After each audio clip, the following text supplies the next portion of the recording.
I'm Bill Miller, senior at Bellevue High. This is my first day back at school after a visit with Uncle Jim in Washington, D.C. Uncle Jim's a congressman from our district. I sure was popular that day, especially since there was a test coming up in civics class. You'd have thought I was running a special review session, the way they asked so many questions. The gang couldn't wait to get the inside dope on my trip. They wanted to know where I'd been in Washington, what did I see, what did I hear. So I told them just what happens when Mr. Miller goes to Washington. Here's the story as I told it to them. Uncle Jim met me at the Union Station as I got off my train. When I told him that my civics class wanted me to make a report, he walked my legs off, showing me how the federal government works. We started out right at the plaza in front of the station. The first thing he showed me from the station was Capitol Hill, the seat of our federal government. Federal agencies are scattered all over the United States, but Washington is the center of all national government activity. Uncle Jim thought we'd better start with the Library of Congress. It's the biggest and most important library in America, set up originally for senators and representatives, but open to all the people. Here are most of the important documents and records of the government and copies of most books and magazines published in the United States. But the one thing we wanted to see was in a glass case near the front of the building, the foundation of all the powers and laws of our government. We couldn't really have our form of government without it. It's the original Constitution of the United States of America. It provides for a government with 3 main branches, each with special functions. Uncle Jim says this is how they work. The Constitution provides that the laws shall be made by the legislative branch, carried out by the executive branch, and interpreted by a 3rd branch of the government, the judicial branch, to make certain no law violates the Constitution. Legislative, executive, judicial. These are the 3 main branches of our federal government. Now, Bill, let's go take a look at one of them.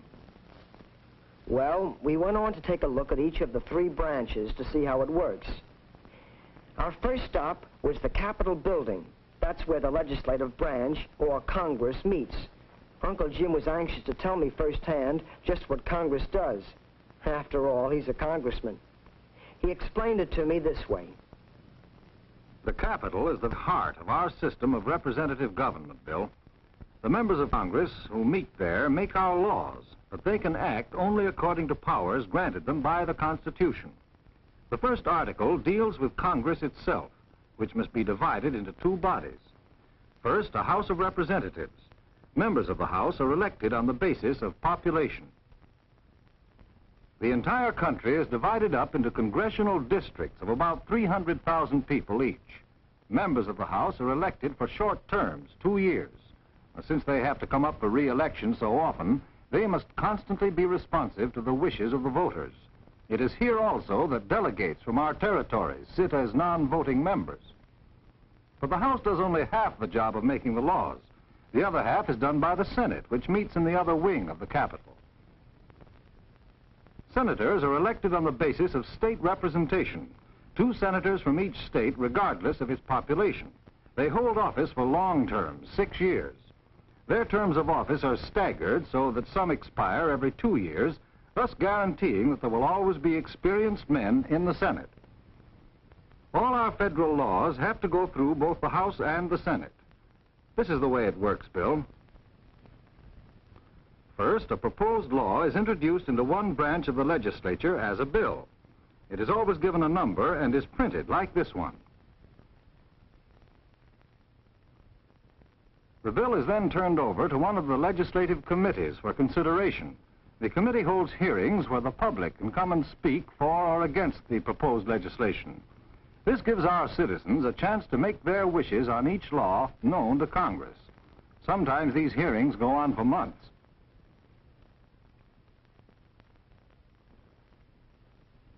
Unless it is killed by the committee, the bill then goes to the floor of the House or Senate, wherever it originated, to be discussed and voted on. Suppose, for example, that this bill started in the House of Representatives. If it is passed, it then goes on to the Senate. If the Senate votes against the bill, it dies. But if it's passed in the Senate, the bill must be sent on to the President.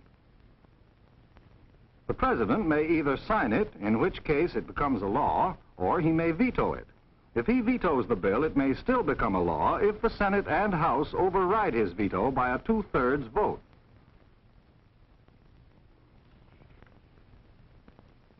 But in addition to making laws, Congress has certain other specific duties to perform. For instance, it issues all the money in circulation throughout the USA under its constitutional power to borrow money on the credit of the United States. Through the Bureau of Printing and Engraving and the federal mints, the federal government makes all the coins and all the currency which all of us use in our everyday business. Of course, Congress can't just print new money every time it has to pay the expenses of the government. So the Constitution gives Congress the power to raise what it needs by levying and collecting taxes, duties, imposts, and excises. You must have heard your father speak about the income tax. These excises and duties are taxes levied on such things as movie admissions, gasoline, luxuries such as jewelry, furs, silverware, and other things. Another way Congress raises money to run the government is from taxes on goods imported from other countries. These are called tariffs. Congress also regulates commerce among the states. Goods moving across state boundaries are not taxed, but such commerce is regulated by Congress through the Interstate Commerce Commission.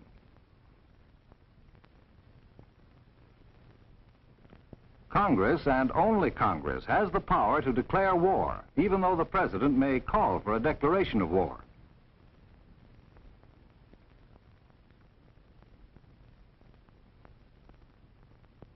And when the United States is involved in international agreements, the Senate is all important. For example, the signature of our Secretary of State to the United Nations Charter had to be approved by a 2/3 majority of the Senate. A clause in the Constitution states that treaties are made by the President, but only with the advice and consent of the Senate. From the Capitol, we went down Pennsylvania Avenue for a look at the White House. That's where the President lives. The White House represents the executive branch of the government. Before he got through, I could see why Uncle Jim said that the President has the biggest and toughest job in the world. Yes, Bill, the White House is both the home and office of the President. The President is chosen by the people through the Electoral College. Some of the President's duties are set by the Constitution. Others are established by laws, treaties, precedent, and public opinion. The President's main job is to take care that the laws shall be faithfully executed. He must decide whether to sign or to veto every congressional bill, and when a bill becomes law, he is responsible for putting that law into effect. To help him, the President has 10 permanent executive departments: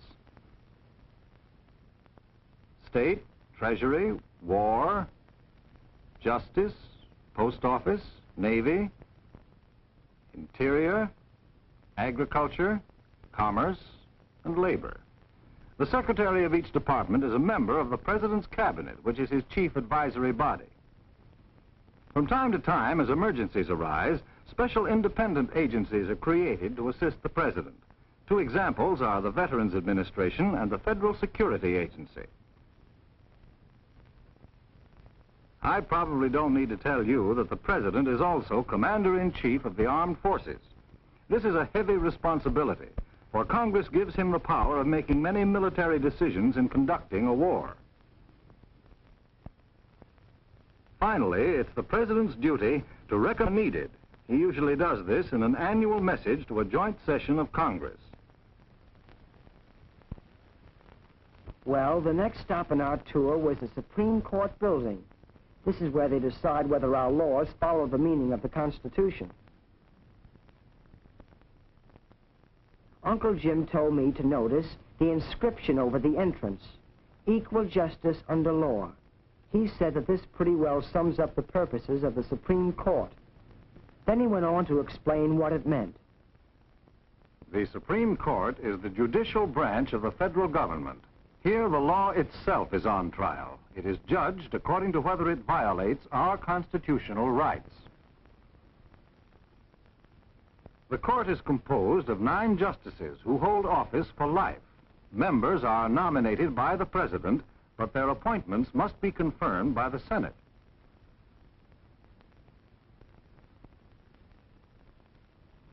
Now you should have a good idea of how the Constitution sets up the 3 main branches of our government.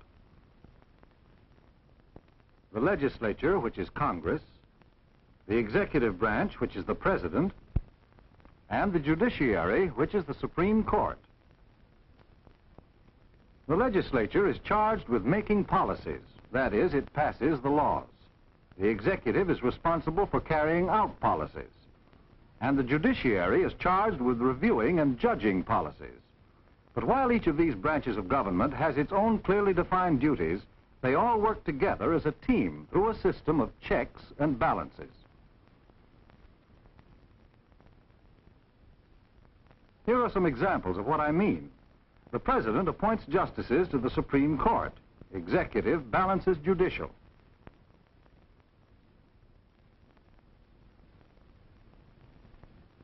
Congress determines the size of the Supreme Court. Legislative balances judicial. The President has veto power over the bills sent to him by Congress. Executive checks legislative. The President can propose laws he thinks need to be passed. Executive balances legislative. The Supreme Court has power to declare unconstitutional any law passed by Congress. Judicial checks legislative.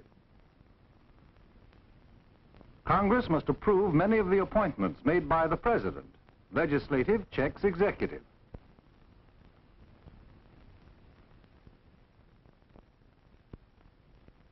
Congress appropriates money for the executive departments. Legislative balances executive.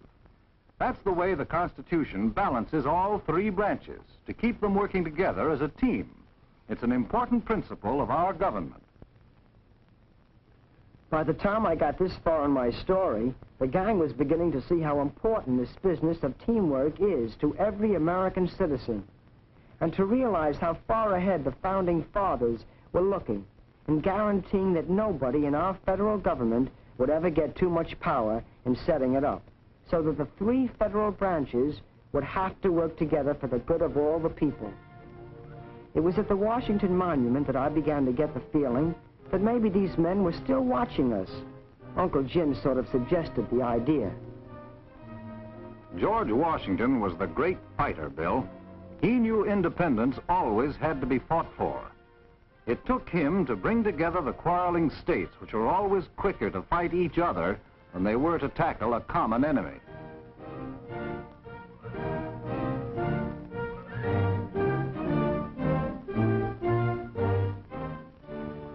And there were others, like Thomas Jefferson, all believing we could become a nation where people would be more important than anything else, and where the people could govern themselves. I think Jefferson would have a lot to say today about those democratic principles he first taught: equal rights and equal opportunity for all.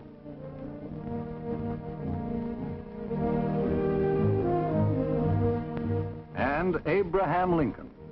Why, Lincoln has become a hero to the oppressed people all over the world, because he lived and died for freedom and equality, and because he led the country through one of its greatest crises. He believed that government of the people, by the people, and for the people should not perish from the earth.